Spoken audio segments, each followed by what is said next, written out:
Bonjour à vous, je me présente, Franz. Je suis géobiologue et je travaille maintenant beaucoup avec nos amis les arbres.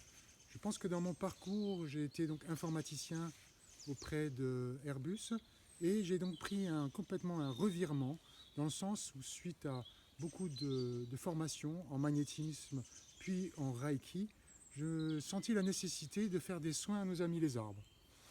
Donc je vais vous présenter aujourd'hui quelques techniques rapides pour vous sensibiliser au fait que nos amis les arbres sont en grande souffrance et qu'ils ont vraiment besoin de votre attention et je compte sur vous. Donc dans un premier temps, je pense que quand on se dirige dans une forêt, il est important de vous présenter, de prévoir aussi des offrandes aux esprits de la nature qui adorent les offrandes. Donc pour cela, vous pouvez amener du miel, de l'encens, ils sont très friands des odeurs et aussi des intentions. Vos prières sont toujours les bienvenues. Donc je vais vous aborder donc, différentes techniques pour, dans un premier temps, vous enraciner. La première chose qui, moi, me semble vraiment très importante, c'est l'enracinement. Donc, pour vous enraciner, vous positionnez comme ceci.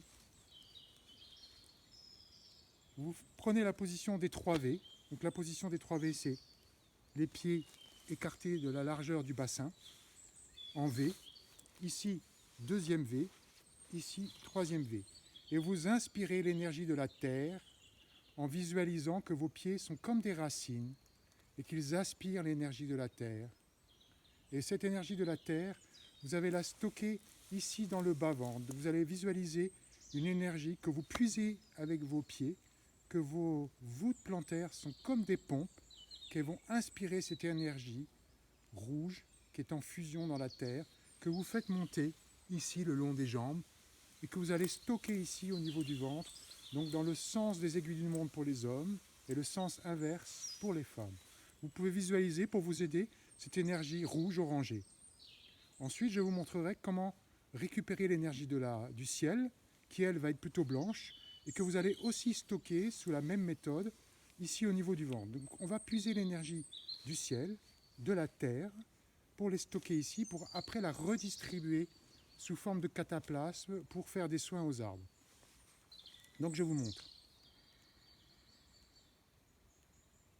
J'inspire cette odeur de terpènes, ces molécules odorantes.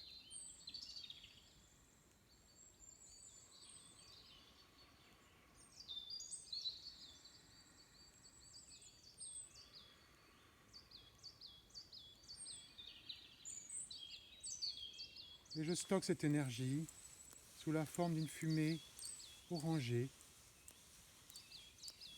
en faisant 9 tours autour du nombril. Et doucement, je peux aussi visualiser un petit tabouret sur lequel je m'assois pour bien m'enraciner à la terre.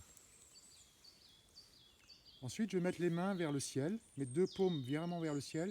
Et sous le même principe, je vais inspirer l'énergie cosmique qui va rentrer ici par mes mains, qui va rentrer ici vers mes avant-bras, qui va descendre ici et que je vais stocker aussi en forme de spirale, sous la forme d'une fumée blanche, purifiante, au niveau du hara.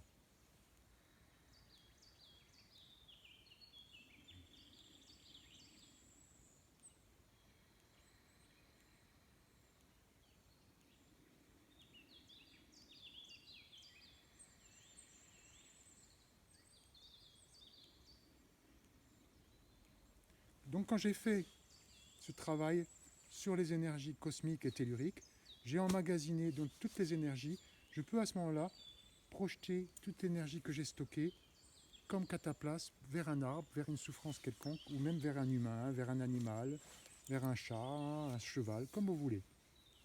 Donc ça, c'est la première technique qui me semble incontournable, l'enracinement pour devenir canal. Ensuite, je vais aborder donc le fait que quand vous faites des soins énergétiques, que vous voulez rentrer en connexion avec les esprits de la nature, il faut activer le canal primaire des pieds pour être bien enraciné et le canal primaire des mains. Ensuite, une fois que vous avez activé les canaux primaires des pieds et des mains, vous activez le feu du cœur. Le feu du cœur est là justement pour travailler avec l'énergie d'amour. Vous allez donc demander intérieurement à activer votre feu du cœur.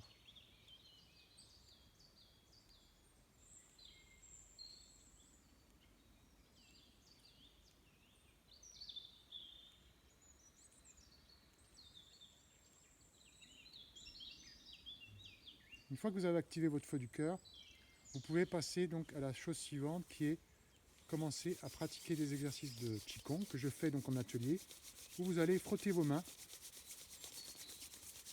jusqu'à temps que vous allez sentir un petit peu comme une énergie électrostatique qui les a activés. Une fois que vous avez bien frotté, vous allez essayer de sentir une boule d'énergie qui se trouve au niveau de votre chakra du cœur. Et vous allez identifier cette boule d'énergie comme un ballon. Vous allez essayer de sentir, donc vous allez sentir soit de la chaleur, soit de la résistance, soit des picotements. Une fois que vous sentez cette énergie, vous pouvez intensifier cette balle d'énergie que vous allez visualiser sous la forme d'une balle de lumière, une sphère de couleur or. Et vous allez l'intensifier pour l'appliquer ensuite à la partie destinée que vous avez choisie. Voilà, donc ça c'est la partie soin au niveau énergie. Après, je vais donc aborder rapidement, vraiment succinctement pour vous donner des bases. Le mieux c'est quand même de venir aux ateliers. Donc vous avez le programme sur le site harmoniedeslieux.com avec les dates des ateliers sur lesquels je reviendrai un peu en fin d'exercice. Ensuite, je vais aborder deux choses importantes. Vous avez le plan vertical, qui lui est un plan un peu comme l'arbre, là, qui passe carrément au centre du corps, qui passe carrément ici. Et ce plan vertical est un plan informationnel. Ce plan va vous permettre d'avoir des informations sur les présences qui viennent. Vous pouvez même avoir des informations par rapport aux besoins nutritifs de votre corps. C'est-à-dire que souvent, moi, je me promène en Biocoop ou en supermarché et je demande si cet aliment est positif pour moi. Donc, à force de travailler, je ressens ça très facilement. Mais bon, pour vous, au début, vous allez donc demander à ressentir votre plan vertical en son centre. Donc pour cela, je vous invite à mettre votre main gauche sur la hanche. Vous demandez intérieurement à ressentir votre plan vertical en son centre. Donc vous allez commencer à identifier le plan vertical en commençant au-dessus du coronal pour ne pas être gêné par les chakras qui peuvent générer effectivement des faisceaux. Voilà, je sens que mon plan vertical, il est là. Donc toujours poser l'intention, je demande à ressentir mon plan vertical en son centre. Ensuite, je vous conseille de le faire au niveau de la bouche, parce qu'il n'y a pas de chakra, ici à peu près, entre le troisième œil et le chakra de la gorge, au niveau du nez. Là, je le sens bien là. Après, vous pouvez le faire ici au niveau du ventre, parce qu'il y a un chakra qui va peut-être interférer, donc là je le sens ici. Et après, on peut le faire carrément beaucoup plus bas. Voilà. Je sens que mon plan vertical est bien droit. Donc on appelle ça le plan informationnel, ce qui fait que quand une présence va venir, vous allez pouvoir mesurer cette présence en voyant votre plan vertical. S'il est bien centré, c'est que la présence qui s'est présentée est la bonne présence, c'est-à-dire qu'elle n'a pas usurpé l'identité d'une présence pour se faire passer pour elle. Donc ça c'est le plan vertical. Donc, je l'aborde vraiment très rapidement là, mais venez aux ateliers, on l'abordera beaucoup plus calmement, avec des approches différentes qui seront adaptées à votre sensibilité. Ensuite, vous avez le plan équatorial, qui lui est un plan plutôt pour vous donner une information par rapport à la présence qui vient. Donc le plan équatorial, lui, est situé en général au niveau du nombril. Vous imaginez une grande ligne droite ici, qui passe au niveau du nombril. Donc ça, c'est la base de référence qui fait que quand vous êtes dans un lieu normal, où il n'y a pas d'influence, votre plan équatorial sera ici. Bon, quand vous pratiquez beaucoup le Qigong, il a tendance à descendre. Moi, souvent, je l'ai là, ici, au niveau des genoux. Après, on peut faire intervenir des présences pour le faire descendre. Et sinon, quand vous travaillez beaucoup la méditation, vous pouvez effectivement avoir un plan équatorial qui va monter un peu par là, ou même plus haut. Ça dépend de l'état méditatif dans lequel vous êtes. Donc, le plan équatorial, lui, va nous servir à identifier la dimension ou la vibration qui interagit sur notre corps. C'est-à-dire que moi, mon plan équatorial, il est là. Si je fais venir, par exemple, un sylphe qui est là, mon plan équatorial va monter. Il va monter, par exemple, jusqu'au troisième œil. Donc là, je sais que 100%, on va dire 1000%, 2000%, 3000%. Donc on est à 3000%. Et donc là, je vous invite à aller voir les tableaux de référence de Jan Lipnik, où vous pourrez voir la relation entre la hauteur de votre plan équatorial et les dimensions appropriées. Donc là, vous pouvez identifier la présence qui est là pour justement dialoguer avec elle. Donc ça, c'est deux plans qui, moi, me semblent vraiment vitaux pour commencer en bioénergie. Ensuite, on a activé le canal primaire des mains. Ensuite, on peut travailler donc avec les arbres, parce que je pense que pour rentrer en connexion avec l'esprit d'un arbre, c'est vraiment important de rentrer en relation avec lui, d'être en état de méditation avec lui. Donc pour cela, je vous invite à vous mettre souvent à 10-12 mètres de l'arbre. Vous mettez les mains face à lui, comme ceci, et vous demandez intérieurement, vous fermez les yeux, vous vous présentez, je dis voilà, je suis Franz, j'aimerais communiquer avec toi. Est-ce que tu veux bien me dire si tu es OK pour que je communique avec toi? Donc souvent, vous vous sentez partir en arrière. Après, ce n'est pas une loi immuable, hein, ça peut totalement changer d'un arbre à l'autre, d'une présence à l'autre. Donc il y a cette possibilité-là, où vous mettez un petit peu aussi en équilibre, les pieds joints, et vous demandez intérieurement, montre-moi comment tu me dis oui. Et là, il peut vous pousser en arrière, ou vous pouvez avoir l'impression de tomber en avant. Et ça, c'est la convention que lui a choisie. C'est-à-dire que ce n'est pas nous qui choisissons les conventions, c'est souvent l'esprit de l'arbre qui, lui, donne sa convention. Ensuite, il y a la possibilité aussi de mettre votre deux mains comme ceci, demander à la présence de vous dire « Comment me dis-tu oui ?» Donc là, la présence me dit que le oui, pour elle, c'est la main gauche qui descend. Donc on va pouvoir établir ainsi une convention pour discuter avec eux. Voilà un peu la méthodologie que je pratique moi dans mes ateliers. Ensuite, j'aborde beaucoup les soins aux arbres parce que je pense que avant de rentrer en complicité avec eux, ils ont besoin qu'on leur fasse, de nous refaire confiance parce qu'ils ont perdu confiance. Donc moi je trouve que la méthode de faire des soins est une méthode vraiment très appropriée parce qu'ils ont une lecture sur notre aura, sur nos intentions qui sont vraiment très claires pour eux et donc après ça facilite le contact. Donc je vous encourage à aller vers un arbre proche de chez vous que vous voyez, soit comme celui-ci, voilà, celui-ci on peut voir qu'il a effectivement une forme un peu comme ceci. Je pense qu'il y a le cours d'eau qui passe juste en aval et il peut effectivement, ça peut être significatif d'une perturbation. Là ça serait plutôt une cheminée cosmotellurique qui pourrait le déranger. Bon là c'est pas le cas, c'est vraiment une veine d'eau et il y a peut-être aussi une cheminée cosmotellurique en plus qui le dérange.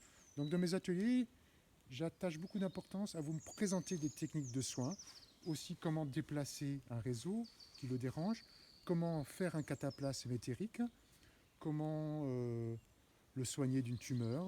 En fait, tout ça, c'est des techniques que j'aborde en atelier, que je n'aborderai pas aujourd'hui, parce qu'aujourd'hui, c'est juste pour vous sensibiliser qu'en cette période de confinement, consacrez votre temps à envoyer de l'amour aux arbres, et ils en ont vraiment très très besoin. Donc, pour entrer en connexion avec lui, vous avez cette méthode. Vous demandez à l'arbre de vous montrer comment il dit oui, comment il dit non. Après, je pratique aussi beaucoup la connexion directe avec l'esprit de l'arbre. Quand je le connais bien, je peux de suite aller le voir et lui dire, bon ben voilà, esprit de l'arbre. En général, les esprits des arbres, c'est souvent des faunes. Et bon, il existe qui est des fées, des sylphes, des elfes aussi, mais souvent c'est des faunes qui habitent principalement les arbres. Après, ici, dans ce lieu, là on est à la forêt de Sainte-Croix-Volvestre, il y a une ondine qui se trouve près du petit cours d'eau en aval. Ici, on a affaire à un faune. Là-haut, on aura affaire à plutôt une salamandre, à l'esprit du feu. Et il y a beaucoup de gnomes aussi, de gnomes et de lutins qui habitent cette forêt. Donc je vous invite fortement à aller sur mon site pour voir les ateliers et de débuter par l'atelier de Sainte-Croix-Volvestre. Donc là, on va demander au faune s'il veut bien communiquer avec moi.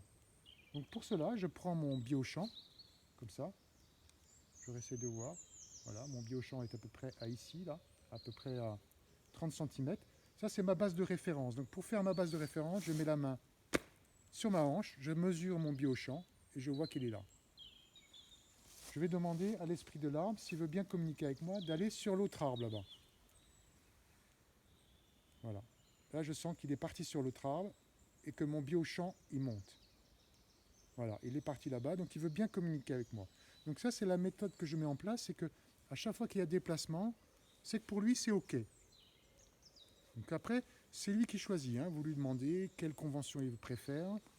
Il y a des fois où ils n'ont pas envie de sortir, ils vont plutôt prendre la convention comme ça, du oui, du non, ou vous poussez un peu en arrière.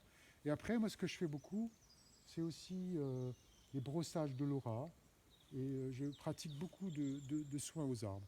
Voilà, bah écoutez, j'espère que cette vidéo vous aura sensibilisé au fait que les arbres ont besoin de vous. Et je vous invite fortement à venir me rejoindre pour un atelier, pour en savoir plus et pour avancer en ce sens. Bonne continuation et au plaisir de vous rencontrer. Au revoir.